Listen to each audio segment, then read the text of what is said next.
Today's video is brought to you by War Thunder. More on them in a bit. Hello everybody, welcome back to another episode of The Casual Criminalist. As always, hello there, I'm your host Simon. What happens here is one of my writers today, David, has written me a script. This one's called Dolly and Otto, which sounds like, oh look, Dolly and Otto, isn't that nice? And then you read the second part of the title, The Cuckold Killers. This video, I mean, Jesus Christ. Cuckold and killers in the title, and me saying it in the first few seconds. If you're just listening to this as a podcast, that's not a problem for podcasts. Podcasts are all like, whatever you like, you talk about murder.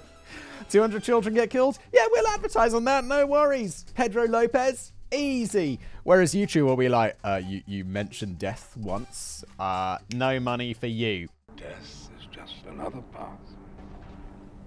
One that we all must take. That's what's probably going to happen today. It's fine. I don't mind. That's why it also goes out as a podcast. What you can do if you want to help out is there's no Patreon, nothing like that. Don't worry about that. I'm not a fan. Just leave a review, leave a like, subscribe, or even better, tell a friend.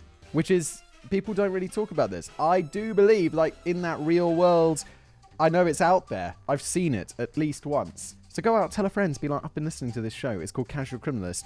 You might like it. And they'll be like, I'm not a fan of true crime. And be like, well, just steady on, steady on. This isn't just guts and murder. Sometimes it's funny. Sometimes there's cuckold. Sell it!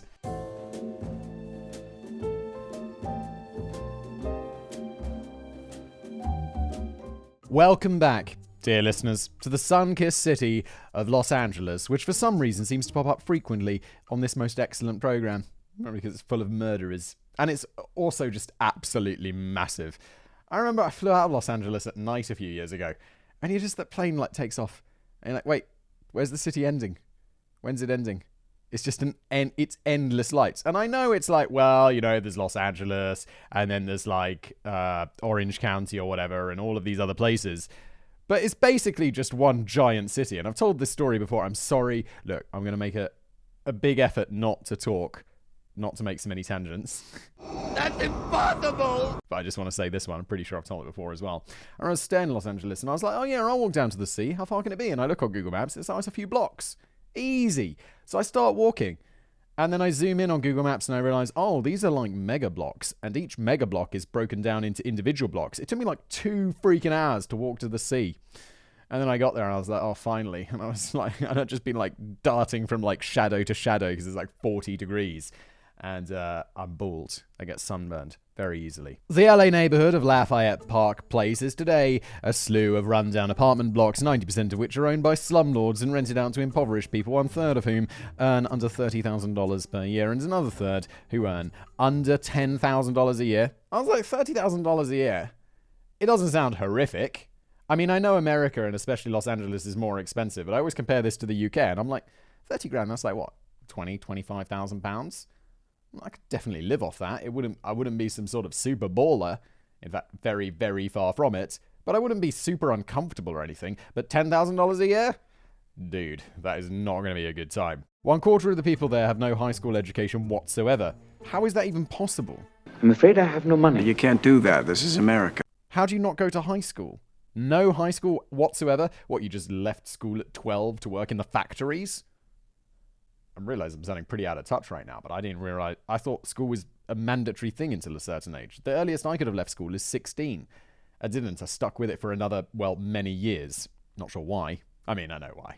I always make the joke that school didn't really lead me here, but also it kind of did in a way, The neighborhood is notorious for heavy drug use and violent drug trafficking, and the murder rate is twice the national average. But exactly a century later, in 1922, Lafayette Park Place, then called North St. Andrews Boulevard, looked drastically different. The neighborhood was lined with large, expensive houses inhabited by the city's swanky, well-to-do industrialists, stock traders, real estate moguls, trust fund kids, wealthy widows, and media barons. The very picture of a cozy upper-class neighborhood where the most traumatic thing to happen was a neighbor neglecting to keep his grass at regulation length. The crime rate was, suffice to say, extraordinarily low, yet this posh little oasis was the site of one of the most bizarre and notorious murders that scandalized LA high society for over a decade. This, I feel, and I know, I'm sorry, one little tangent, because I'm just confused about this, is I don't know if this is a uniquely American thing, because neighborhoods,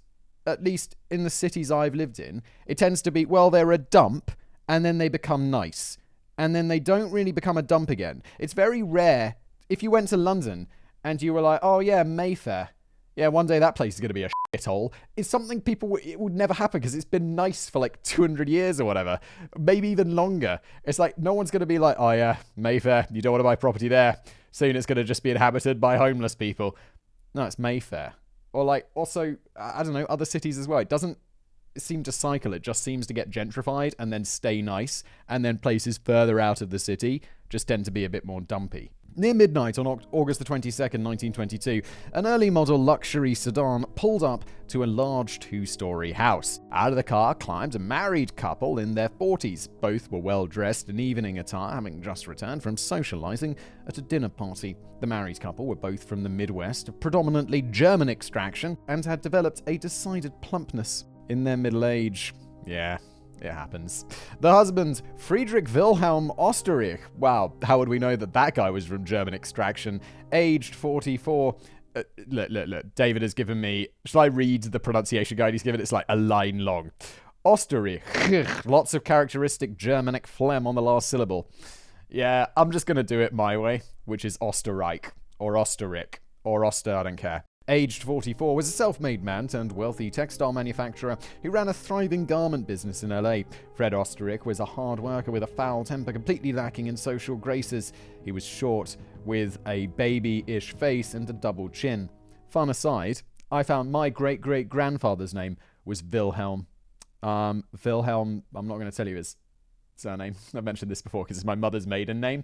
And that is how you get your identity stolen. But I was like, it's a German name, German sounding name. And we had a new sponsor from MyHeritage. I think it's coming up. I'm not sure if it's on this channel. Free plug for you, MyHeritage. You're welcome. And I went back and it was like, oh yeah, cool. So like 1840 something, my old grandpappy immigrated to the UK from Germany. And I'm like, oh, how about that? It's kind of fun. MyHeritage. Sponsor coming soon. He wore a sharp suit and a typical sullen scowl. His usually intelligent and piercing eyes were at this moment clouded over because on the evening of the 22nd, as was his custom, Fred Oesterreich was stinking drunk. The wife, Walburga Oesterreich, aged 42, and known to both friends and acquaintances as the Queen of Los Angeles, was a tiny woman with a somewhat Rubenesque figure, gloriously bedecked with furs, jewels, and a dress cut in the latest fashion. I have no idea what Rubenesque means. Is it like she looks like a Rubik's Cube? I don't think so, no. Do not be fooled by the majority of pictures taken of her in old age. A former blonde beauty with her 30s firmly behind her, in 1922 she still possessed a certain sensuous and sexual luster, magnified by wide, mischievous eyes, high cheekbones, a smooth, glowing complexion, and a wide, generous mouth. Interesting way to describe a mouth. The extra pounds that she had put on in recent years only seemed to add to her enticing voluptuous figure and ample breasts. The vixen housewife aesthetic was only tarnished by a slightly oversized nose that nevertheless matched her large eyes and quickly became a charming signature characteristic to those who knew her. The Oesterreich's man... David, sounds like you got a crush on this woman, Jesus. You know, David, he did the right thing.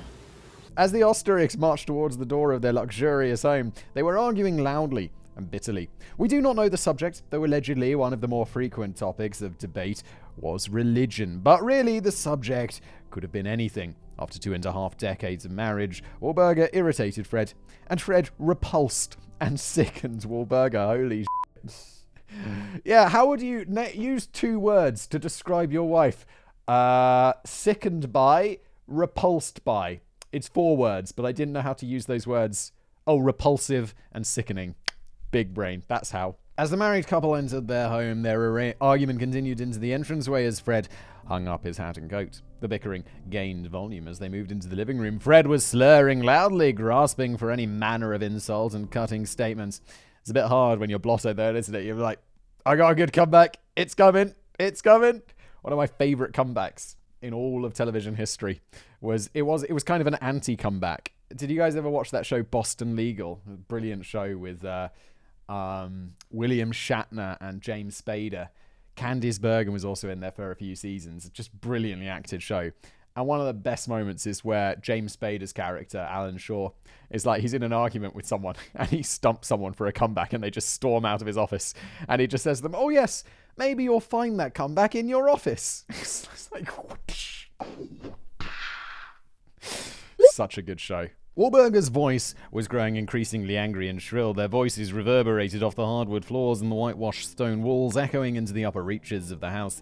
It was at this point that Fred started slamming his fist on a nearby table and knocking over lamps and decorative knickknacks in an effort to intimidate Wahlberger into silence. Unbeknownst to both Fred and Wahlberger, in the quiet, pitch-black gloom of the second floor, a strange man stealthily removed a wood panel from the ceiling, climbed down from the attic where he had been hiding, down into the house's trunk room, a storage space with a low ceiling used to contain baggage and clothing. The stranger was armed with two petite-sized 25 caliber pistols, one in each hand.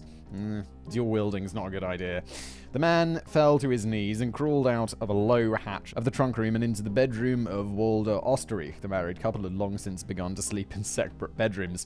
It happens when you find each other repulsive. The man rose to his feet at the foot of Wahlberger's bed and listened for a split second. The Oesterreich's argument gave no sign of abating, but progressively got louder and more frantic. Moving swiftly through the dark bedroom, the man slowly and quietly opened the room's door, and shafts of light began to pour onto his face from the living room below. Gripping the handle of each pistol tightly, the man walked a few short paces to the top of the stairs, raised his forearm so both pistols were aimed directly in front of him, and with a crash and a series of loud thumps, the man ran down the 2 flights of stairs and was suddenly in the living room with his guns trained on the dumbfounded couple who had suddenly stopped arguing and turned to look at him. The strange man stood there, glaring at the couple, holding them at gunpoint. He was in his mid-20s, dark hair, large eyes, round face, weak chin. His thin lips were pursed downward in a triangle, making his mouth look a bit like a turtle's. His eyes exerted a certain glint of intelligence, and the bags under them gave him a perpetually tired look. Oddly enough, the strange man was dressed only in a set of pajamas.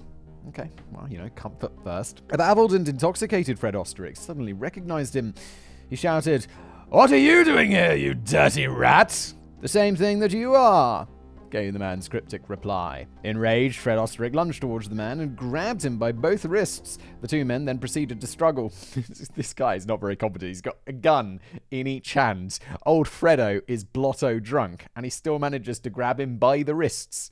Why wouldn't you grab him by the hands, where his guns are? Grabbing someone, I imagine lunging towards someone, grabbing them by the wrists while they've got guns pointed at you. Well, they're just going to utilize the guns, because you're probably still going to be in front of them, aren't you? Weird choice, Fred. The stranger attempted to retain his grip on the guns as the barrels pointed directly into the air. Okay, the two men staggered and whirled around the living room and collided forcefully with a picture hanging next to the piano, smashing the glass with the sides of their bodies. In the scuffle, the strange man accidentally pulled the trigger of one of the guns, sending a bullet racing upward, where it lodged itself in the living room ceiling. At this point, a terrified Wahlberger Oesterreich shouted, "Stop it, Fred, stop it!" Hold on, what was that voice? Trying to get her husband to back down. What? Why would you tell him to stop it? He's attacking the man who brought guns into your house. I'll be like, "Go, Fred, go! Get that dirty rat!" Fred Oesterreich ignored his wife's pleas. Smart move, Fred. The two men continued to grapple with each other, but regardless of whatever energy Fred's anger gave him, he was drunk and nearly 2 decades older than the much fitter and thinner gunman. Slowly, the stranger managed to bring one of the pistols down towards Fred's face. He instantly pulled the trigger and shot Fred Oesterreich clean through the temple. The small 25 caliber bullet lodged itself inside of Fred Oesterreich's brain, and startled, Wahlberger screamed. No surprises there. Someone told me, I was always wondering, if you're going to... It was on a previous Casual Criminalist, and someone mentioned in the comments on YouTube, I was saying, if you're going to shoot someone in the head, why not use a proper gun? Like a 25 caliber? It's like a little pity bullet. Or I think the one previously was a 22 caliber, so even smaller. And people pointed out, no, you want to use that gun, because then the bullet doesn't do a through and through, and the person potentially survives. The bullet goes through, and it doesn't make another through, so it bounces around inside the skull and scrambles their brains. Will it blend? That is the question. Holy shit. You're welcome.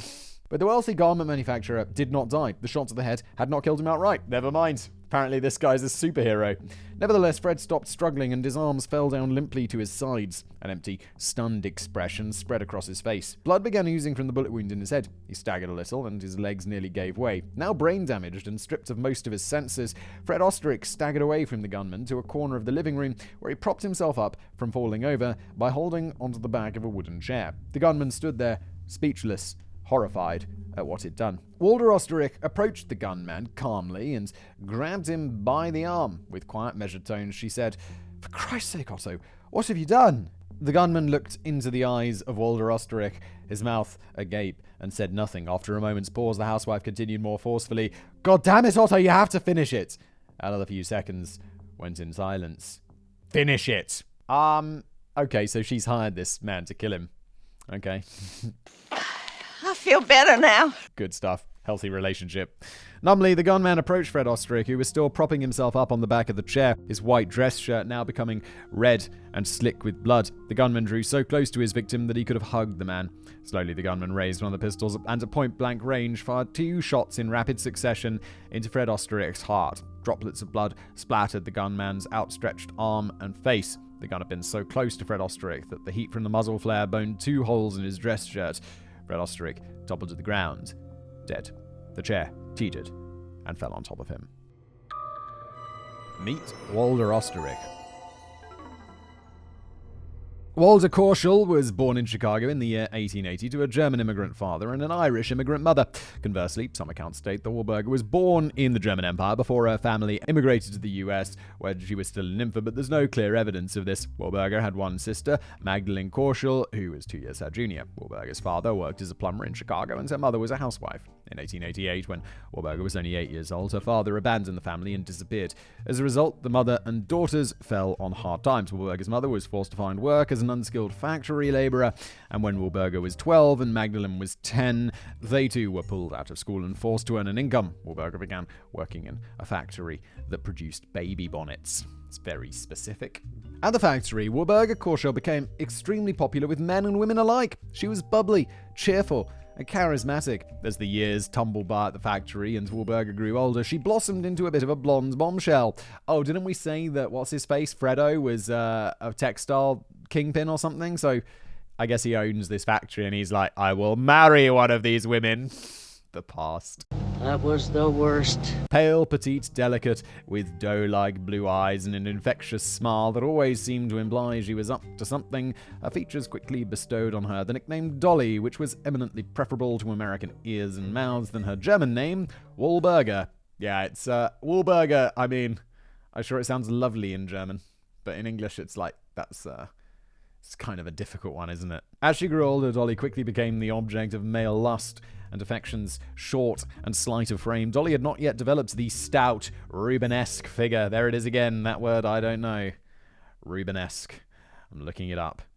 Characteristic or reminiscent of the paintings of Rubens, especially with reference to voluptuous female nudes. Usually I only know how to pronounce artists' names because I watched a lot of that TV show White Collar, where the main guy in that is a big art fan and he's always talking about art. Like Degas. You look at the name Degas and it's like, really? That's the pronunciation? And I'm like, good news. I watched White Collar. I know my shit. Her thin figure laid in stark contrast to her wide hips and unusually large breasts for a woman of her build, which her modest factory uniform did very little to conceal. And it appears that Dolly enjoyed the attention, and despite the Victorian public morals of the day, she develops a rather voracious sexual appetite, engaging in frequent trysts with factory boys and, more troublingly, with older married men who ran the floor. In 1894, Dolly met Fred Oesterreich, a young man 3 years her senior, and whose father owned a fairly prosperous shoe store in Chicago. Dolly was initially drawn to Fred's intense attitude and handsome features. She liked his full head of straight blonde hair. All right, rub it in. For those listening, I am a very bald man. His heavy brow, his piercing eyes, his oddly aristocratic bearing, and his distinguished facial bone structure that had not yet become festooned with fat. Festooned with fat. Love it. The stability and relative wealth of Fred's family also made this a good match, and it tempted Dolly with a stability that she lacked in her childhood. Fred, for his part, was enamored with Dolly's mischievous personality and physical endowments, and for 3 years they courted and clandestinely had sex, while Dolly carried on with other men before marrying in 1897. From there, the newlyweds moved to Milwaukee. I know how to pronounce Milwaukee, David. Nah. Although, realistically, it's probably good he included a guide. Wisconsin, where Fred Oesterreich set up a shoe store of his own. Fred Oesterreich proved a tireless worker and a dab hand at business. He purchased multiple clothing and shoe stores in Milwaukee and nearby Chilton, and when he had accrued the necessary capital, Fred set up a small factory that manufactured men's caps. And after another few years of success, the factory expanded its output to include aprons and women's underwear. From there, Oesterreich moved his enterprise to a large brick factory building with towering smokestacks and began the Oesterreich Manufacturing Company, which employed over 100 people. The American dream. Wahlburger Dolly Oesterreich did not always stay home and play the gentle housewife. Due to her own factory experience, she often went in there and played the role of de facto forewoman, making sure things ran smoothly and resolving disputes. So far, these people seem like quite a good pair. They seem, she's got this experience, she's useful in the business, they seem to like each other. This seems like quite a good match. Just for now. It's obviously not going to end that way. Holy shit.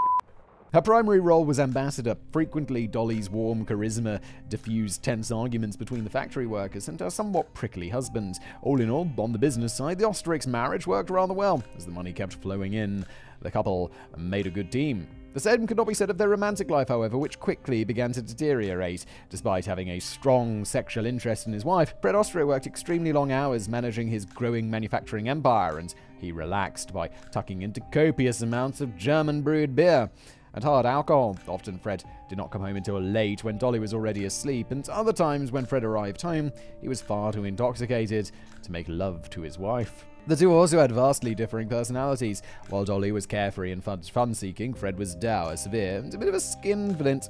This clash of personalities frequently escalated into arguments, but a fairly indifferent Dolly just gave up such discussions and let Fred have his way. By all accounts, almost from the start of their marriage, Dolly Oesterreich began to take lovers.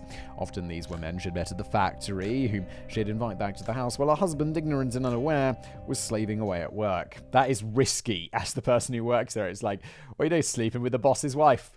Like the foreman? No. The manager? No. The owner? Yes. Uh-oh. That sounds like a really good way to ruin a career. Dolly's affairs with other men were frequent, but each affair did not last very long. Only a few weeks or months after Dolly took up with a new gentleman caller, she'd shift gears and move on to another beau. Despite the briefness of her love affairs, there was seldom a pause or hiatus in Dolly's activities, and she became something of a serial adulterer. It also meant that Dolly gained something of a reputation in her 20s and 30s among the men of Milwaukee, Wisconsin, a reputation that all but Fred Oesterreich himself seemed to be aware of. So I'm watching The Office US. It's like that moment when Andy, he's the only one in the office that doesn't know that Angela and Dwight are having an affair. It's so uncomfortable. This is a really specific reference to a 10-year-old TV show, but I'm watching it now, so it's new to me, which let's just move on. Behind his back, it reduced the stern factory owner to a figure of fun. Dolly didn't seem to care, so long as she was getting her sexual needs met, which dozens of men were only too happy to fill. That is, until when in her early 30s, Dolly Oesterreich met a very special young man. Maybe a man who thinks it's a good idea to dual-wield pistols. Now, sometimes you're watching these casual criminalists and you're like, could use a bit of a break from all the horror and the terror. Well, why not play a game all about the horror and terror of war? Not really, I mean, war games are kind of fun. They're hugely successful. That's why they're a thing. War Thunder is a military vehicle combat online game. It's free to play on, that's a lot of consoles and stuff. PC, Xbox Series X or S, PlayStation 5, and the previous console generation. So look, if you've got a console, unless you're rocking some PS2 or something, you're probably okay. There's no purchase necessary. All you have to do is simply download and play the game, and it's full cross-platform compatibility, so everyone plays on the same servers, which is fun and nice. You know what? They say it in somewhere else in this copy, but 50 million people play this game, which is insane. That's the population of like a fairly substantially sized country. I live in Czech Republic. There's 5 times as many people as live in this entire country. So there's lots of people playing this game out there, and you can play with them all online. In War Thunder, there's an incredible arsenal of more than 2,000 historically accurate playable tanks, aircraft, helicopters and ships spanning over 100 years of development from the 1920s to the present day. Oh, there's the more than 50 million people on the platform. I already said that one. Intense PvP experiences and full-scale combat missions at various difficulty settings for all playstyles, ranging from arcade to realistic to simulator. I just play arcade because, I don't know, I like playing games to relax. I don't need to be simulating anything or realisticing anything. I just want to go in there and blow some stuff up. That's why I like arcade. Look, if you're a bit more of a serious gamer than me, I'm sure you'll be playing realistic or simulator and maybe kicking some ass or maybe just having your ass kicked. I like arcade. It's just fun. You just jump in and you just play. Realistic physics and one of the most detailed and immersive vehicle damage models in gaming. Yeah, it's pretty amazing like how far games have come. You play this and you're like, oh, wow, that really did this and that did that. And then there's a plane shooting me and now I'm shooting someone else and now I'm getting shot. It's amazing. It's got great graphics, authentic sound effects, beautiful music, creating an atmosphere to fully immerse yourself in. So register using my link below and you can play for free on, what did I say, PC, PlayStation or Xbox. And if you use that link, you'll get a free premium tank, aircraft or ship and a 3-day account boost, which is very nice. Again, link below. And now back to today's video. Meet Otto Sanhuber. Dolly and Fred Oesterreich had only one child, Raymond, born shortly after their marriage. Indeed, the child's conception may have necessitated the marriage in the first place, while Dolly might otherwise have been perfectly happy to retain her bachelorette status for much longer. Given the number of Dolly's sexual partners, it's not exactly clear if the child was even Fred's, but the up-and-coming young man was a prime choice for a husband and father. This was not unusual for the time, and there are somewhat shocking estimates for historical rates of paternity fraud prior to the invention of DNA testing. The boy, Raymond Oesterreich, was still in his early teens when he died of a lung-based illness of some kind. Dolly and Fred would never have another child during their marriage. Meanwhile, Otto Sanhuber was born in 1896. He was 16 years Dolly's junior. Otto was the son of German Jewish immigrants, and he had been orphaned at an early age. His birth name was Otto Wehr, but he was adopted into another German immigrant family, the Sanhubers. A quiet, bright, and somewhat introverted young man, Otto had a liking for reading and writing fiction in his spare time. Dropping out of school in his mid-teens, a nevertheless intelligent and capable Otto eventually got a job as a repairman for Singer Sewing Machine Company in Milwaukee. It was in autumn of 1913 that Dolly, now aged 33, was chatting with other women on the factory floor of the Oesterreich Manufacturing Company when she caught sight of 17-year-old Otto Sanhuber. He had been called to the factory to repair a sewing machine that had broken down. One look at him stopped Dolly mid-sentence. Otto was by no means an Adonis or in any way classically handsome, but something about this quiet, skinny young man with sad blue eyes reminded Dolly of her late teenage son. Combined... You remind me of my son. Let's have an affair. Weird thing to think, Dolly. Weird thing to think. And I think if I was Sigmund Freud, I wouldn't get an answer. What's the opposite of that? What's it called? Is it Oedipus? The Oedipus complex? What's the opposite of that? That's what Dolly's got. Combined with Dolly's already vigorous sex drive, the resemblance lit a fire inside of the beautiful, flirty Mrs. Oesterreich, and she became determined to have the young man. This is weird. It wouldn't be so weird if she didn't remind him of her son. A few days after meeting Otto, Dolly lied to her husband that the sewing machine they kept at home had broken down. She requested the Singer Company send out the repairman who had been at the factory earlier that week. Dolly said she had liked him and that Otto had done a good job. When Otto Sanhuber arrived, Dolly answered the door wearing nothing but a red silk robe, stockings, and a liberal dose of intoxicating perfume. Oh my god, this guy's like, wait, did I arrive in a porn movie? I mean, it's 1913 or whatever, so obviously not. But I mean, dude. It's a revealing outfit in our own day and one utterly scandalous in 1913. The shy 17-year-old Otto, still a virgin at the time, was slightly taken aback. Dolly ushered the lad upstairs, where she kept the partially dismantled sewing machine. Otto set about putting it back together. Dolly sat on the bed, her legs crossed, waggling a foot idly up and down in his direction. When Otto looked up from the sewing machine to tell Dolly that there didn't seem to be anything wrong with it, he noticed that her robe had come undone. Oh no! And took note that Dolly was wearing nothing underneath. Oh! Otto felt embarrassed. Then in one slow, silky movement, Dolly Oesterreich leaned back and lay down on the bed. Instinctively taking the silent cue, Otto walked over to where Dolly lay, and the housewife and the young repairman had gentle but passionate sex. From the... It's very specific. I wonder how we know all of this. It's like, the sex was gentle but passionate. From 1913 to 1922, whoa, 9 years? Dolly and Otto carried on an intense love affair behind Fred Oesterreich's back. Fred Oesterreich, dude. What?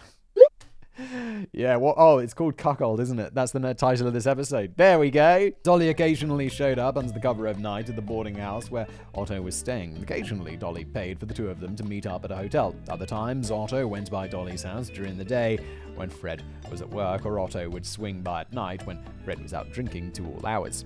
The affair was not occasional. Dolly and Otto met up whenever they could, multiple times a week, having sex multiple times a day. Eventually, Otto's calls to the Oesterreich residence became so frequent that the neighbors began to take notice. To avoid suspicion, Dolly told the neighbors that Otto was a, quote, vagabond half-brother. But one neighbor, who was well aware of Dolly's predilections and activities, warned that if Otto continued to come by, it would probably lead to a scandal. Yeah, no shit. Be like, he's here. He's repairing the sewing machine. I don't know, it keeps breaking multiple times a day. That is a stupid sewing machine. Instead, a few neighbors mentioned to Fred Oesterreich that a man had been frequently dropping by the house when Dolly was home alone. When Fred confronted Dolly, she lied and said that a book salesman had been dropping by all too frequently and pestering her to buy more of his wares, but she had told him to get lost. And Fred, always fixated on his work, took the story at face value. But this threw a spanner into the works of Dolly and Otto's regular lovemaking in Fred's own bed. It was then that Dolly hatched her brilliant but rather bizarre plan. If one could not bring the mountain to Muhammad, then Muhammad must be brought to the mountain. Dolly proposed. Yeah, which does seem like the easier way to do it, doesn't it? I mean, if I was like going to climb Everest, I want to be like, well, let's get Everest here. It'd be like, no, fly to Nepal, don't I? Obviously. Come on now. Dolly proposed to Otto that he quit his job as a repairman and move into the Oesterreich residence full time so that he would no longer be seen coming and going at all hours by the neighbors. Wait, is this guy... Wait. Has he been secretly living in that little box room in their house? Hell yeah. What? And in order for Otto to stay completely concealed from Fred Oesterreich when the older man was at home, Dolly suggested that Otto hide in the attic. Wait, this is actually amazing. So she's keeping her secret lover in the attic of their house, just like tucked away like a little toy for her to use. This is up. Dolly's sex slave. Yeah, exactly. What? Otto Sanhuber did not mind quitting his repairman job, which did not pay very well, and saying goodbye to the dismal boarding house where he lived. Now the 20-year-old Otto got to enjoy free room and board, and an unlimited supply of sex from a gorgeous older woman with whom had fallen in love. The attic where Otto stayed when Fred Oesterreich was home was furnished with a comfy feather bed, a desk, a bookshelf, an oil lamp, and of course a chamber pot. Otto spent his days writing short stories and fantasy fiction, which Dolly promptly mailed to various publishers. The only trick was to remain silent as the grave whenever Fred was back and sober enough to notice any disturbance in the house. How long's he gonna live in the attic? This is fucking wild. Dolly got a heavy padlock and fixed it to the trapdoor leading to the attic, locking it shut whenever Fred was in the house so the man did not haplessly blunder up there and discover a live-in lover. When Dolly and Fred went out to dinner, she would quickly slip upstairs and unlock the attic so that Otto could get out and stretch his legs. Dolly had the only key to the attic, and her explanation to her husband for the padlock was that she wanted to keep her expensive fur coats, shawls, and hats safe from theft in the case of a burglary. Whenever Fred heard a strange noise in the house that distinctly sounded like a man coughing or sneezing or clearing his throat, Dolly would tell him it was probably a rat or a mouse. What an idiot! Fred, for a smart man who started a large business empire, you don't seem very bright. Oh, what a loser! Or that he was just imagining things. So she's kind of gaslighting the shit out of him. When Fred was at work during the day and when Otto was not busy writing or making love to Dolly, the young man set about doing the household chores that were actually Dolly's responsibility. This meant that the merry housewife of Milwaukee could enjoy more leisure time. Although nobody but Dolly knew he was there, Otto did pretty much everything around the house. He made the marital bed, he did the laundry, swept the floor, dusted, washed the dishes, peeled the vegetables, and even grew skilled at cooking dinners, which Fred Oesterreich ate. Fully cuckold.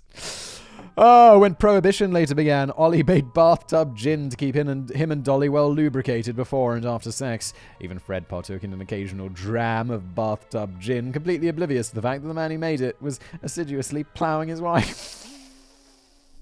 Holy shit. This is an amazing story. Otto subsisted on leftovers from the kitchen. He only got to leave the house under the cover of darkness when Dolly and Fred were out somewhere in the evening. In order to get a little exercise. As such, Otto became incredibly isolated from the rest of the world, with the lustful Dolly his only human contact for years and years. Oh my god, how long did this go on for? I know the affair went on for 9 years, but not the living in the attic, right? Because I loved her. He rarely saw sunlight except through the windows of the house, but quiet, introspective, with next to no relationship anymore with Ed's adopted family, Otto Sanhuber didn't really mind. He quite happily became a ghost in the rafters. But far and away beyond his multiple duties as a domestic servant, Otto's most onerous task was sexually satisfying the voracious Dolly Oesterreich. According to Otto, he was regularly compelled to have sex with her up to 8 times a day. Good lord, man. While Dolly seemed to possess almost limitless stamina for such activities, after 9 years as Dolly's paramour, including over 6 in which he was locked in Dolly's attic, sometimes the seemingly endless demand for sex became a burden for Otto. The chafing must have been unreal. Oh my god, this is so crazy.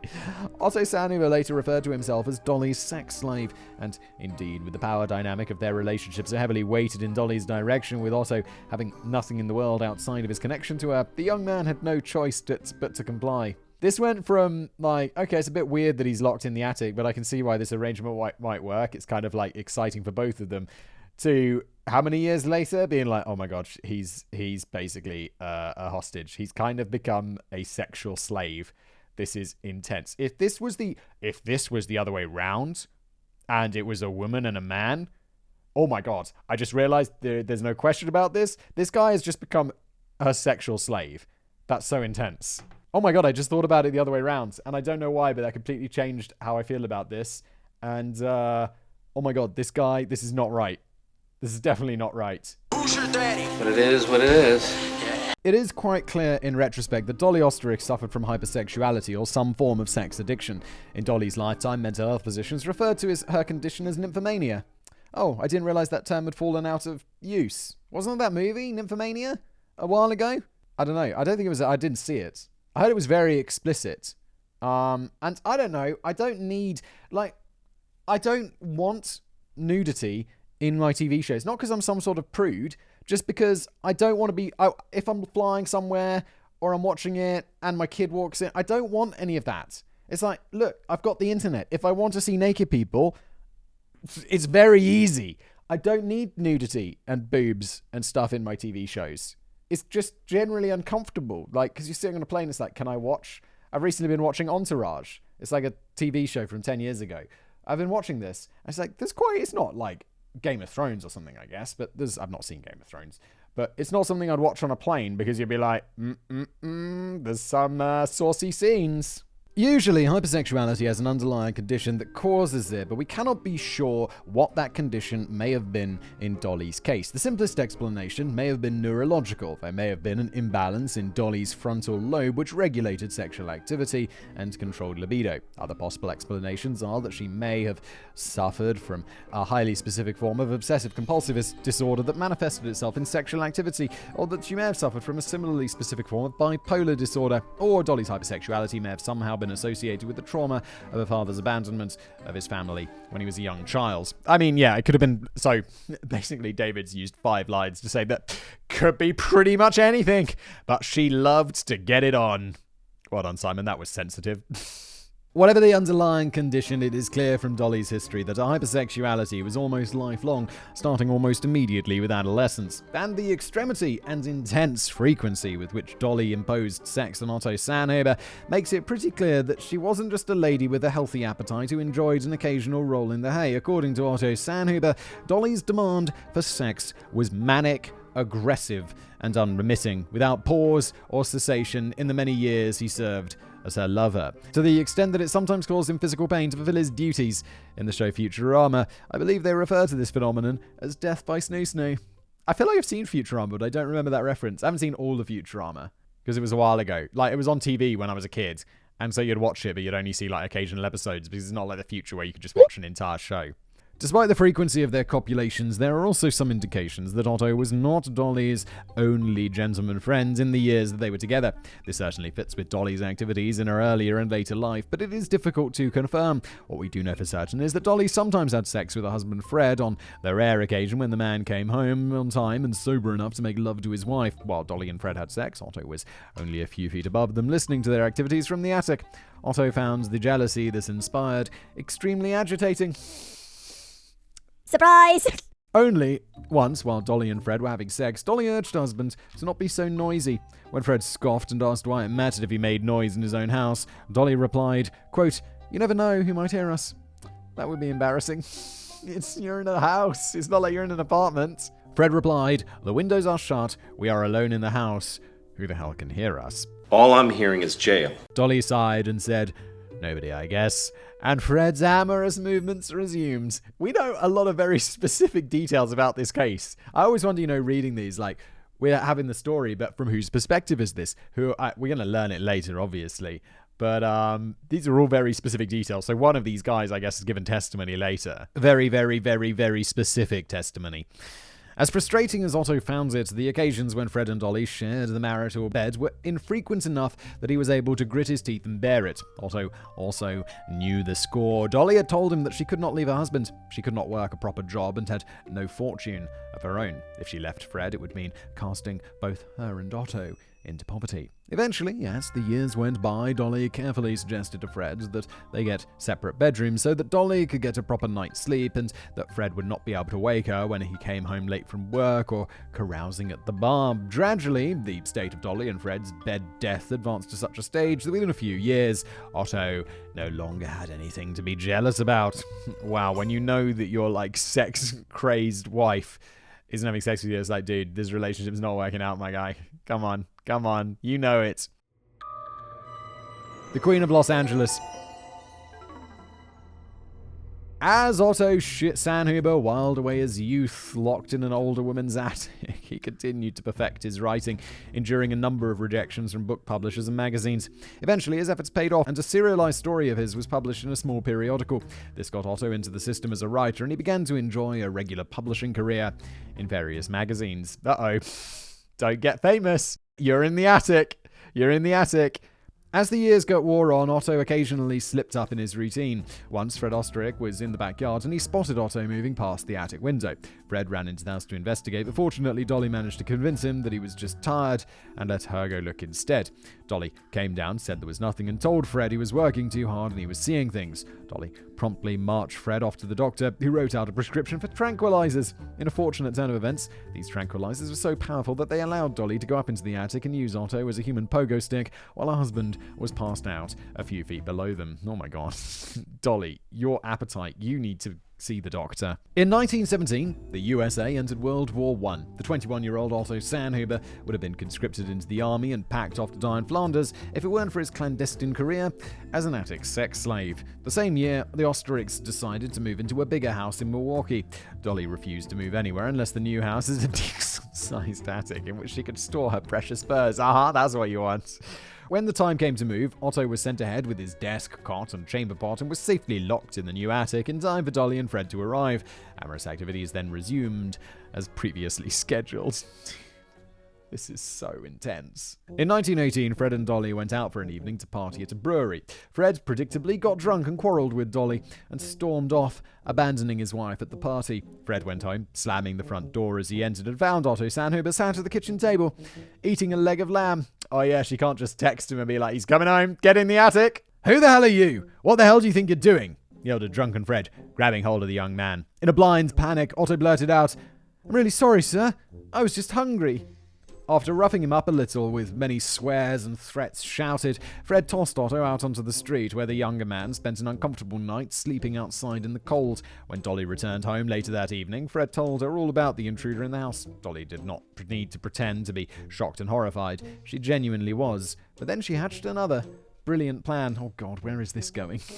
The next day, Dolly met up with Otto. She gave him a bunch of money and told him to head to Los Angeles, where he should book himself into an inexpensive hotel. Once Otto arrived in LA, he got himself a job as a doorman at a posh apartment building to avoid going broke. Dolly and Otto continued to communicate by mail. Meanwhile, the mischievous Mrs. Oesterreich set about convincing her husband that they should move to LA. The couple had gone there on vacation a couple of times, and Fred Oesterreich had thoroughly enjoyed it. Fred also saw potential markets there for his manufacturing business. Within a few weeks, Fred Oesterreich was convinced, and the married couple began to make plans. This is quite far away, isn't it? The Midwest is like north and west. Like, I'm not sure what states are up there, but it's like that's not close to Los Angeles. Otto Sanhuber, madly in love with Dolly, the woman who had taken his virginity and was his only human connection for over 2 years from 1916 to 1918, missed her desperately and achingly. Otto found it difficult to interact with people after such a long isolation and disliked going out in the bright California sunlight. Dude, you have been, like, gaslit to hell, my dude. Once Otto received a letter from Dolly that the Oesterreichs were due to arrive in LA, he was overjoyed and eager to see Dolly again. To quote Otto himself, "I did not dare go to the train station to meet them, but I wanted to see them as soon as they arrived. So I stood on the First Street Bridge and watched them get off the train from a distance." Dolly and Fred stayed at a posh Los Angeles hotel while they conducted their house hunting, and while Fred set up his garment factory in the industrial district of the city, Dolly was, as usual, very discerning about what houses she would accept. Strangely enough, Dolly demanded that the house come with an attic. What? Which is something of a rarity in Los Angeles. As the real estate search continued, Dolly and Otto met up at his cheap hotel as often as they could to ferociously paw at each other's naughty bits while making the beast with two backs. Eventually, Dolly Oesterreich found a large 2-story house on North St. Andrews Boulevard. The place came with an attic, which could be accessed via the trunk room adjoining Dolly's bedroom. Oh, here's the house where the murder takes place. Exactly! Bingo! Dolly alerted Otto, who moved into the attic with all his worldly possessions, before Dolly and her husband arrived to take up residence in their new home. Then the routine resumed as per usual. Fred would go to work, Dolly and Otto would have sex, Fred would go out drinking, Dolly and Otto would have sex, Fred would pass out from heavy tranquilizers, Dolly and Otto would have sex. Mostly they had sex in Dolly's bedroom. Sometimes they'd have sex in the living room, the kitchen, the den, the attic, the bath, and for an extra thrill in Fred Oesterreich's bed. They carried on for 4 more years. Dolly impressed her husband by refusing to hire a maid. She told Fred that she wanted to do the housework herself, and it was the only way it would get done properly. In reality, of course, Otto cleaned the house from top to bottom during the day while Dolly relaxed, and when Fred came home, Otto would retire to the attic where he worked on his latest short story. Dolly continued to play a role as Fred's dutiful and charismatic wife, propping up the curmudgeonly drunk literally and figuratively at social gatherings. She soon gained another nickname to join Dolly. People in high society began to referring to the vivacious and daringly flirtatious woman as the Queen of Los Angeles. But as the years slipped by, Dolly and Fred's relationship grew increasingly more toxic. Oh my god, could you... I'm not sure we've seen a more toxic relationship. God damn. They argued a lot, often holding loud shouting matches in the living room once they arrived home. And little did Fred Oesterreich know that this was exactly how and where he was going to die. Death of a Cuckold. Mrs. C.A. Norton, resident of a large house on North St. Andrews Boulevard, awoke one night to the sound of smashing glass. After fully regaining consciousness, Mrs. Norton determined that the sound had come from the Oesterreich's house next door. It was nearly midnight, August the 22nd, 1922. Shortly thereafter, Mrs. Norton heard a gunshot. At that point, Mrs. Norton was joined by her live-in lady friend and probable lover, Mrs. Rawson, who had been woken up by the commotion, and the two stood in Mrs. Norton's bedroom, peering from the window, listening for any further noise. They saw a man through the window walk across the Oesterreich's living room and out of sight again. Immediately, 2 more shots were fired in quick succession. Then there was a ghastly silence. Mrs. Rawson picked up the telephone and called the Oesterreichs. The 2 women could hear the phone ringing next door, but nobody picked up. At that point, Rawson and Norton threw on some clothes and went outside. There, they were joined by half a dozen other concerned neighbors. One of them, Mr. J.W. Ashley, had heard the gunfire and very sensibly called the police. Yet, without waiting for the officers to arrive, the 6 neighbors burst into the Oesterreich house to investigate. Brave. Jesus. A few moments earlier, Dolly and Otto had stood over the lifeless corpse of Fred Oesterreich. They did not attempt to move it. They only had a few minutes before someone came to investigate the gunfire. Otto stammered that he had come downstairs with his pistols because he had heard Dolly and Fred's extremely vicious argument and worried that Fred might hurt her. Dolly had said that she was not in danger, but what was done was done. Now, the more pressing question was, how did they intend to keep off California's death row for murder? Dolly and Otto, how did they not? It seems planned, right? So how did they not come up with a plan, like just poison him? Or like smother him to death when he's drunk, or give him too many tranquilizers? Really? This is the plan, guys? It's a shit plan. You could have done a lot. What? Dolly and Otto, in a split second, decided to stage the scene to look like a burglary gone wrong. Otto quickly grabbed Fred's diamond-encrusted watch from his body and then grabbed Dolly by the hand and took her upstairs into the bedroom. There, Otto grabbed some cash from Dolly's bedside table. All the while, they heard the phone ringing as Mrs. Rawson called from next door.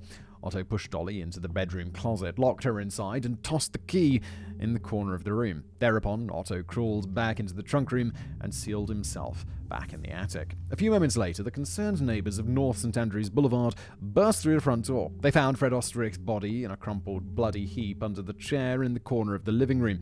Then they heard Dolly's muffled cries from upstairs. "Fred! Oh, Fred!" The neighbors went into the bedroom and found Dolly locked in the closet, and after a moment's search, they found the key lying a few feet away. They released Dolly Oesterreich and found her in a state of distress. She told them that she and her husband were the victims of an attempted robbery and that Fred had been shot. A few moments later, the police arrived. Chief Inspector Herman Klein questioned Dolly Oesterreich about what had happened. He immediately got a bad vibe from her. In Klein's opinion, she seemed a bit too dolled up for a married woman of 42, which Klein, with a holdover set of 19th century morals, found inappropriate. Mutton dressed as lamb, he thought. Also, Mrs. Oesterreich's distress didn't seem to fit a woman who had just been robbed and had seen her husband murdered. She didn't seem particularly shocked or grief-stricken, but all these things were just vibes and hunches. Yeah, honestly though, good vibes to go off, because, you need to look into this more, Chief Inspector. The house had no sign of forced entry. Dolly replied that the burglar had forced his way through the front door when Fred opened it. Next, Klein had some standard questions that were necessary during a domestic murder, because whenever one happens, the spouse is always the most likely suspect. He asked, "Did you and your husband ever quarrel?" Dolly's response was immediate and firm. "Never!" It's a lie. Nobody calls me a liar. The tone of this answer caught Klein off guard. Every married couple argues, he thought, no matter how blissfully compatible they think they are. So why would Dolly Oesterreich be so motivated to downplay any notion of a conflict between her and her husband of 25 years? Klein immediately knew that Dolly wasn't telling the whole truth. Still, this was grasping at straws, and he knew it. Klein tried to play bad cop for a bit, boring skepticism on Dolly's story about the robbery, trying to catch her out on some inconsistency or a lie. Dolly remained firm, emphatic, and stone-faced throughout her questioning. Klein would describe Dolly as, quote, "the toughest dame I ever saw." When Klein and the other officers picked over the evidence at the scene, they found that Fred Oesterreich's diamond watch was missing, but that he still had a wallet stuffed with cash in his pocket. Aside from some cash Dolly claimed she had kept in the bedroom, the burglar had taken nothing else of value in the house. When Fred's autopsy report came back, the coroner had said she'd been killed by a .25 caliber pistol. This also struck Klein was all wrong. A burglar on the prowl wouldn't depend on such a small, underpowered weapon. That's a lady's gun, he thought. Ultimately, however, police brought no charges against Dolly Oesterreich. The one thing that they could not answer was how Dolly could have killed her husband and then locked herself in the closet and thrown away the key. The closet... I mean, it's obviously a third person. They're just like, you can't... It's someone on the inside. Like when I first started this, I was a hitman. They hired a hitman to do it. That was my thoughts. But obviously it's her lover that we know. But the police must be leaning towards hitman, surely. The closet essentially gave Dolly the perfect alibi. Little did they know that the answer to the mystery was hidden a few feet above them, scarcely daring to breathe, with small droplets of Fred Oesterreich's blood still spattered across his arms and his face. The Merry Widow. Otto and Dolly had just gotten away with covering up a murder. Really? Police, you're giving up already? It's fine. It's fine. We didn't need to investigate this. It's solved. It wasn't the wife, so it was someone else who we don't need to catch. While Fred Oesterreich was not the most charming or effervescent fellow, and he almost certainly was a foul-tempered alcoholic, he did not deserve to be cheated on for all those years, to be humiliated behind his back by all who knew of Dolly's affairs, and he definitely didn't deserve to be murdered. There is no evidence that Fred was ever directly violent with Dolly, despite his alcoholism suggesting otherwise, and at the end of the day, he worked hard and provided a comfortable life for his wife, no matter how much she irritated him. Yeah, he sounds like an unpleasant man, but he's not a bad man. Does he deserve to get murdered? No, even bad people don't deserve to get murdered. Jesus. Should Dolly and Fred have remained married? Absolutely not. Fred was a loving husband, and Dolly likely suffered from a compulsive psychiatric condition. But those were very different times, and marriages were viewed as much more than just the icing on the cake of male-female romance and cohabitation. They were legally binding business and family partnerships, property contracts sanctioned by God, and there was no such thing as a no-fault divorce. And what's a no-fault divorce? Is that where you just amicably agree to get divorced, or what? I don't know. It sounds very American. This promoted the exact opposite problem of today, with our sky-high divorce rates and some of the flightier couples splitting up because they had a bad month or because hubby left the lid off the toothpaste too many times. I mean, although on the other hand, if you are thinking about getting divorced because of such a minor thing like that, well, maybe you shouldn't be married in the first place. So it's kind of like a, what's it called, where one thing leads to the other, which leads to the other. I don't know, that sort of thing. In yesteryear, too many people stayed in marriages that made them absolutely miserable to the point of being heinously abused, and this ruined millions of lives that otherwise might have had a chance at happiness elsewhere. But the answer to that problem was to not lock a teenager in your attic for 10 years and make him f*** you 8 times a day. No, it wasn't, Dolly. On the flip side, Otto and Dolly did not kill Fred Oesterreich with sinister or malicious intent. It was a rather explosive situation that got out of hand. Otto should not have... Oh yeah, earlier on I kind of thought it was more premeditated than it actually was. He came down, which is why I was like, they should have come up with a better plan. But it was more, he thought she was in danger. Otto thought Dolly was in danger. Otto should not have come downstairs that night, and certainly should not have done so to threaten Fred with firearms. But he thought Dolly was in danger, and in the life-or-death struggle that ensued, we cannot know whether Fred would have killed Otto if he had gained the upper hand. In a fair legal system, Otto might have received lenient sentencing for what happened, but instead of coming clean, Fred and Dolly lied. In addition to being guilty of what amounts to manslaughter, Otto and Dolly, who at the very least was an accessory to murder, were now perverting the course of justice. Is that true? I mean, yes, but perverting the course of justice is a crime, right? But you also have a right against self-incrimination. So if you're saying, I mean, also perverting the course of justice is less of a crime than murder. So wait, if you don't, what's the American way where it's like you don't, there's like an amendment or something like that, like you plead the fifth or whatever, right? Where it's like, I'm not going to incriminate myself. I'm really talking out my arse here. I don't know what I'm talking about. But if you don't incriminate yourself, surely that's not perverting the course of justice. You're like, yo, just because I have a right not to admit to crimes. Jesus. At any rate, dear listener, Dolly was now freed from her 25-year marriage to Fred Oesterreich. The first order of business was to move to a smaller home on North Beechwood Drive. Dolly was hardly going to sip her morning coffee next to the corner where her husband had been killed. As before, Otto Sanhuber moved into the attic of the new house prior to Dolly's arrival. Wait, why does he have to live in the attic now? I'm sick of this mister. Although Otto no longer had to hide in the attic to avoid detection by Dolly's husband, it was too soon after the murder to arouse suspicion by coming and going freely. Or at least that's what Dolly told him. Yeah, that's fair. Just stay up there for a few months, and then we'll pretend that we meet, and then we'll pretend that we have a very fast romance, and you move in with me. Easy.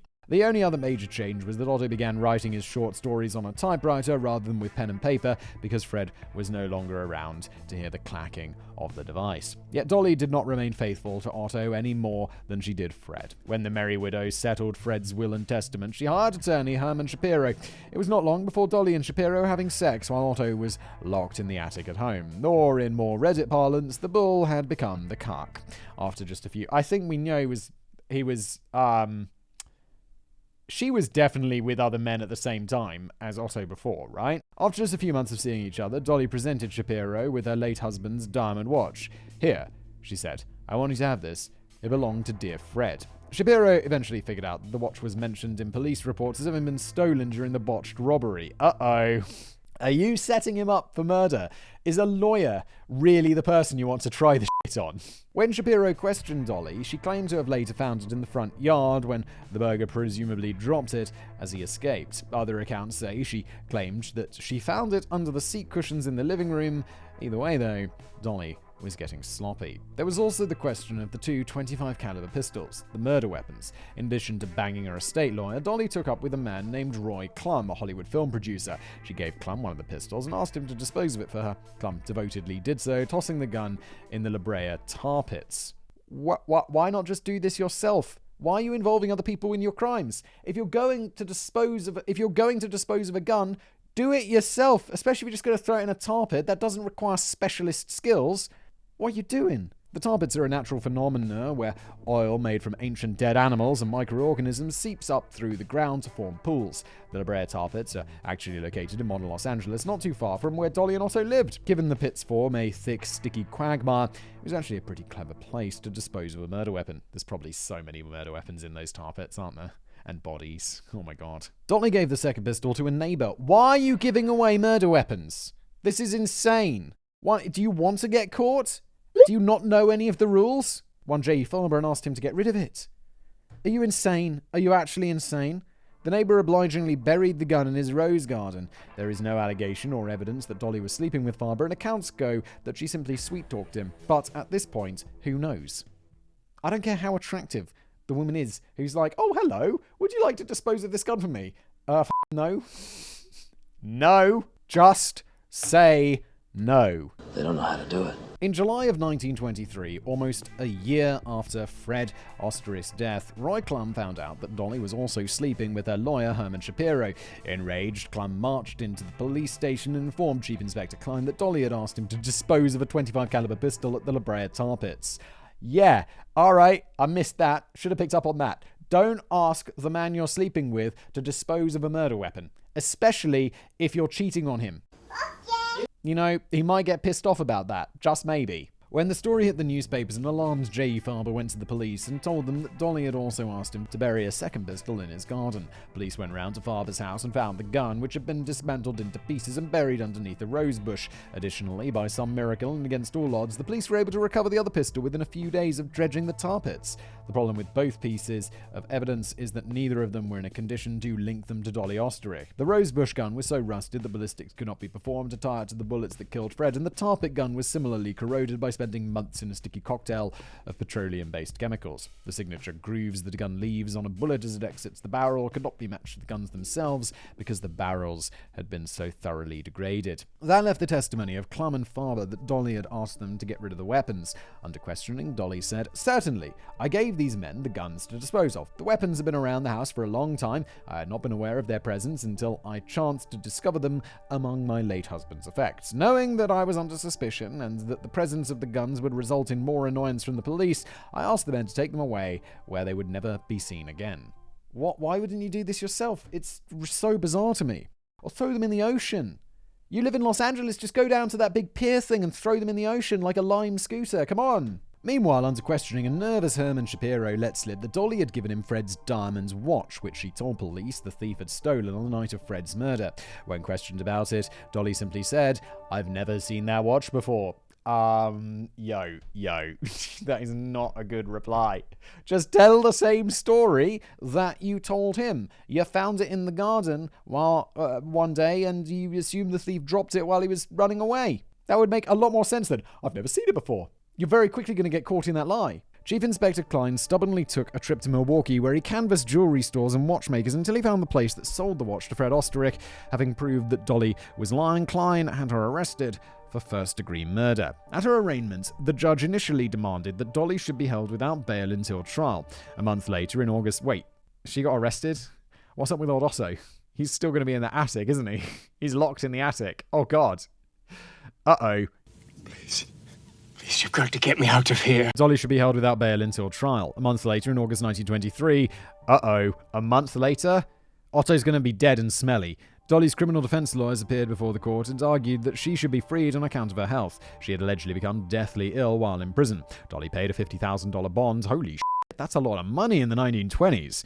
It's a lot of money now, but in the 1920s? Woo! There's millions, right? An exorbitant amount of money in those days, and she was released pending trial. Inspector Klein spent the next year and a half trying to build up enough evidence to convict Dolly of murder, but he simply didn't have enough, and he could not adequately explain how Dolly had locked herself in the closet, and there was no clear indication that Dolly had an accomplice who had been present that evening. In early 1925, the assistant district attorney formally dismissed the murder charge against Dolly Oesterreich. The merry widow was free, and it began to look like Fred Oesterreich's killer would never be caught. A lawyer scorned. It's a bad idea to do this to the lawyer. Soon after Dolly was arrested and thrown in prison in July 1923, Otto Sanhuber fled her attic and left Los Angeles behind him, his 10-year relationship with Dolly effectively being over. There does not seem to have been any animosity between the pair, but with an active police investigation into Dolly Oesterreich, neither of them wanted to risk Otto being discovered should Dolly's house get searched, and so Otto disappeared in a puff of smoke. Okay, so I guess he escaped the attic. Which wouldn't be impossible. You could break through the tiles or whatever. You're going to get out. It's fine. Or just break through the floor to the ceiling. Something like that. And honestly, super smart move, Otto. You murdered someone. Just like this is back in the day. Just go somewhere else. Pretend you're someone else. You'll be fine. Dolly's estate lawyer, Herman Shapiro, promptly moved in with her at North Beechwood Drive when she was released in August 1923. Dolly was even kind enough not to lock Shapiro in the attic. That's nice.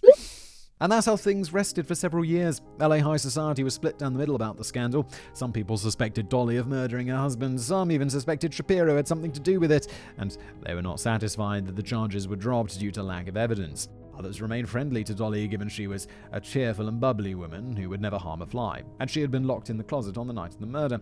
In short, Dolly became a scintillating and controversial figure and the occasional target for tabloid gossip. Meanwhile, Dolly and Shapiro got on like a house on fire, with Dolly satiating her lust with him as often as she could. Unfortunately, Shapiro had to work at the office at least 40 hours a week. He could not possibly muster the time, much less the stamina, to service Dolly 8 times a day like Otto did.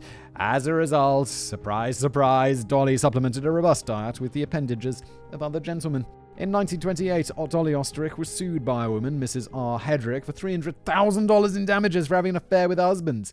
Oh my god, where is the damage? And also, that is an insane amount, absolutely insane amount of money. In what was then called an alienation suit, Dolly was effectively being sued for breaking up a marriage. Where's the damage? Where are the damages? So deep in my heart. Herman Shapiro was none too impressed to find out that Dolly had been unfaithful to him, but the couple managed to patch things up for a while.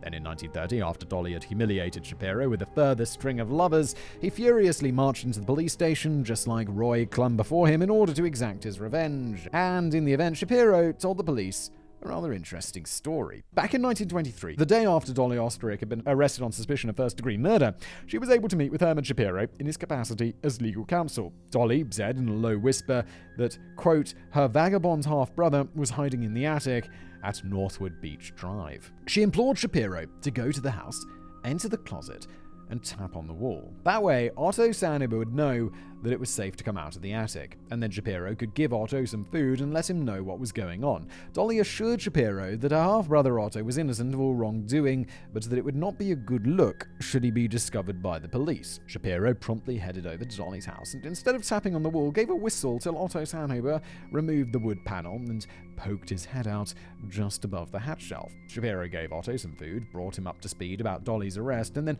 lost no time exploring Otto's room in the attic while questioning the strange man. This is a bizarre scene. Why would your half-brother live in the attic? You gotta be like, what the f*** is going on?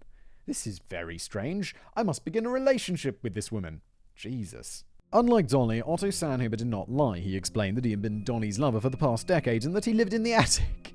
Eventually, when pressed, Otto explained to Shapiro that he had murdered Fred Oesterreich in an attempt to shield Dolly from domestic abuse. Otto, what are you doing? No. Don't admit it. Shapiro advised Otto that it was not safe for him to remain in the attic lest he be discovered by the police, and told Otto to clear out his stuff and leave. Otto complied. Shapiro took him to San Francisco, where he got a job as a janitor. In order to be doubly safe, Otto adopted the alias Walter Klein. I kind of thought Otto would just disappear from this story and then we'd never hear anything from him again, but I get the feeling that's not what happens. In 1924, Otto relocated to Portland, Oregon, where he met his future wife, a French-Canadian stenographer named Matilda. Otto did not tell Matilda about his past. From there, the couple moved to Vancouver, Canada, where Otto got a job as a hotel porter. In 1927, assuming the coast was clear, Otto and Matilda returned to Los Angeles, where Otto found employment as a porter. It's a bad idea to move back to Los Angeles, dude. Come on. It's unknown whether Otto tried to contact Dolly Oesterreich after his return to LA, but given his previous devotion to the woman and the fact that there was no other reason in particular for Otto to come back to that city, I personally deem it likely that Otto contacted Dolly and possibly even reignited their affair while she was already cheating on Shapiro with several other men. Either way, you just can't stay away, can you? Allegedly. Either way, in 1930, Shapiro found out that Otto was back and informed police as to his whereabouts. Otto was promptly located and placed under arrest. I told you it's a bad idea to come back to Los Angeles. You can't come back there. It's back in the day, just disappear and continue with your new life. It would have been fine. Later being charged with the manslaughter of Fred Oesterreich. Dolly was also arrested on the charge of conspiracy to commit murder. I don't think Dolly's committed any murder. She covered it up, which is going to be bad, but she didn't conspire to murder. Having sex with Batman. Due to the delicious combination of murder, sex, and insanity, the newspapers had a field day. Because of the 10 years Otto Sanhuber spent in Dolly's attics, the papers referred to him as the Batman, 9 years before his comic book equivalent was invented by DC Comics. Faced with a manslaughter charge when he had already confessed his crimes to a witness named Shapiro, Otto Sanhuber pled not guilty by reason of insanity. His defense argued that Otto had fallen under the spell of an older woman at the young age of 17, had been locked in an attic for 10 years, and his isolation had compromised his mental health and judgment. That is an absolutely legitimate defense, and I totally feel that he should get off. Like, he is not a hostage, but like... Sex slave! Oh, he has been entirely manipulated into this position, and it's insane, and he's basically a sex slave. He's not guilty. No.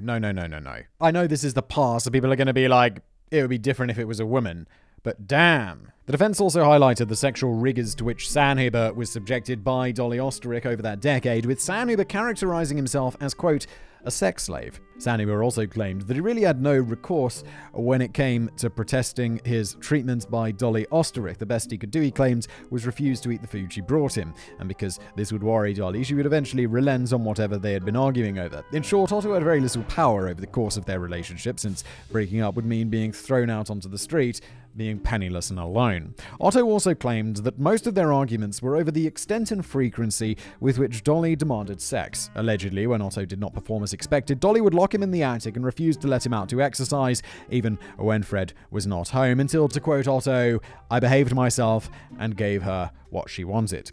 Ultimately, the jury convicted Otto Sanhuber of the manslaughter of Fred Oesterreich. By a stroke of luck, however, the statute of limitations on manslaughter had expired in Sanhuber's case the year before, in 1929, and so Otto walked free without facing jail time for killing a man. Wait, if the statute of limitations has expired, what are we doing in court? Why are we convicting him if he's just going to walk free? That makes no sense. Dolly Oesterreich, on the other hand, faced a much greater uphill battle for the charge of conspiracy. She had, on multiple occasions, concealed evidence and lied to the police. She had included numerous additional witnesses in the conspiracy, making them complicit in her crimes. Yet, like an idiot. Nevertheless, Dolly's immense wealth got her the best legal representation that money could buy. The defense argued that there was not enough evidence to prove that Dolly was in any way complicit in Fred's murder or in Otto's actions. The defense argued that Dolly's attempt to dispose of a couple of guns, her gifting of a watch to Shapiro, and her keeping a man in her attic were all just circumstantial. And they are right. Like, she didn't murder him. Some conspiracy going on. It's all very circumstantial. She's also totally going to walk. The arguments were thin, but apparently her attorney said them with gusto.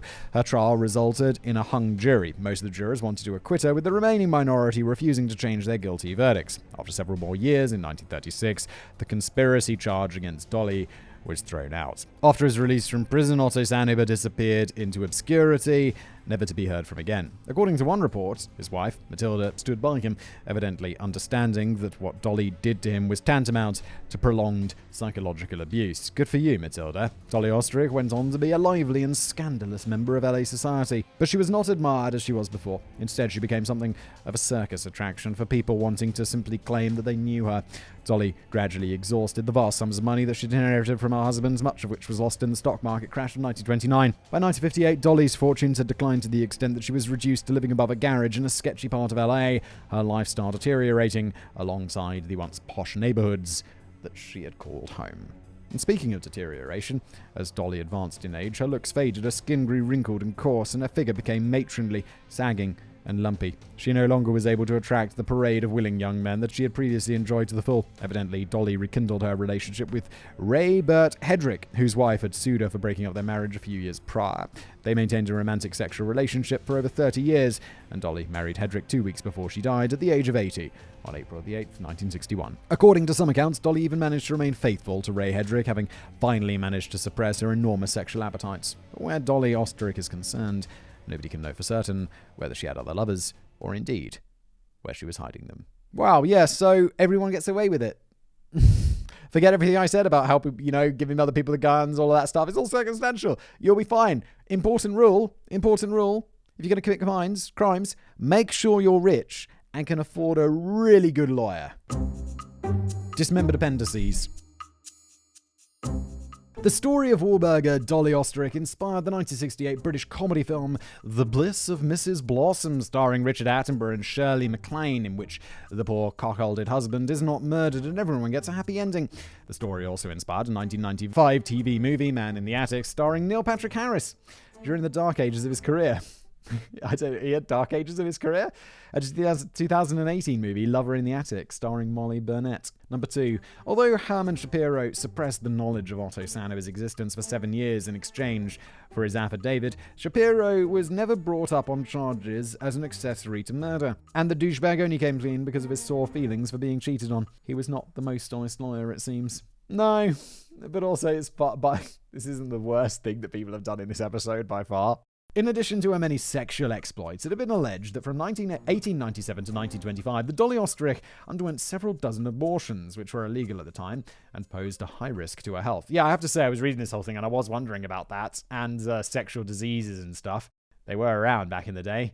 Probably wasn't a great time. Number 4. When Dolly was smitten by a 17-year-old Otto Sanhuber back in 1913, having recently lost her own teenage son, she was experiencing a spell of ephebophilia, which denotes the sexual attraction to teenagers in mid to late puberty. She was also likely undergoing a reverse Oedipal complex. That's what I was talking about. Ephebophilia sounds an awful lot like pedophilia, doesn't it? Or like, it's illegal. That's illegal. That's like a sex crime. Number 5. The North Andrews Boulevard residence, where Fred Oesterreich was murdered, later renamed Lafayette Park Place. It was demolished in 1986 to make way for a block of flats. Today, as mentioned in the introduction, the neighborhood is rather grim, bearing little resemblance to the opulence of the 1920s. The apartment building itself has 9 units. One of them, as a charming coincidence, is located in the attic. Number 6. Couples in their 20s have sex an average of 2 times per week. Older couples have sex an average of 1 time per week. Couples in their 60s have sex an average 1 to 2 times per month. Dolly Oesterreich and Otto Sanhuber are having sex up to 56 times a week, or a maximum of 2,912 times a year. Though given what estimates Otto provided in his testimony, it's more likely that he and Dolly were having sex between 700 and 1,400 times per year. That is still multiple times a day on most days of the week for over a decade. Yes. Okay, that is a lot of sex. Number 7. The health risks of excessive sex with a single partner, excluding STIs, include friction burns, bruises, soreness, swelling, dehydration, lower back pain, nerve injury, erectile dysfunction, vaginal tearing, pulled muscles, hair loss due to increased levels of DHT in the body, a weakened immune system, heart attacks, and a fractured penis. I didn't even know that was a thing. I didn't realize there was a bone in there. There's not. Oh my, what a way to end an episode, David. Thank you so much for being here, for listening or watching. If you are listening, please do leave a review. I see we're gonna get up there with those Spotify reviews. It's like got 5,000 point something now, like 5.3 thousand. And it's perfect 5 stars so far. I love it. Go leave a rating on Spotify, leave a review wherever you get your podcasts. If you're watching on YouTube, hello. Please click like, subscribe, leave a comment if you fancy it. And I'll see you next time.